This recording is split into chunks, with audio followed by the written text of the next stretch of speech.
ตอนนี้ปลาแดงกับปลาแร่ทำการลากอวนเพื่อทำการเอาปลาไซมอนหาเบิ่งว่าเพื่อนจะได้จักโลเนาะ2 นิ้วเลยไหม2 นิ้วเลยไหม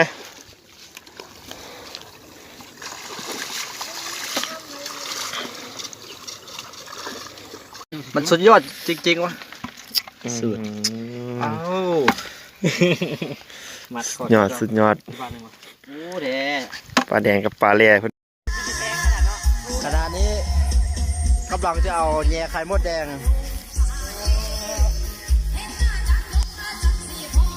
เซฟหมี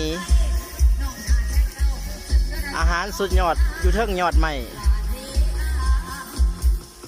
เพื่อกำลังสั่นว่าแม่นสั่นนี่ยังเนาะกันนี่สั่นให้ไข่มดแดงตกใส่คู่เหลืองไข่บนเล่านะเบาไปเมามากเลยพอแล้วมันจิเต็มออกมาแล้วปลดมาไว้แล้วเดี๋ยวผมจะซิมให้ดูครับ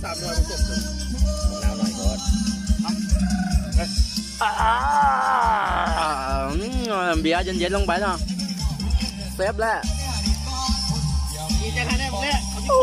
มันสุดยอดเลยคักหลายเพิ่นว่า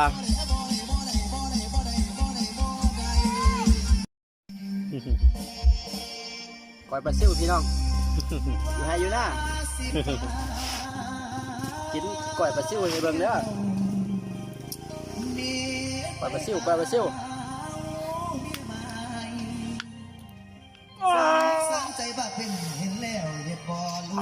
มันกูแซ่บนะ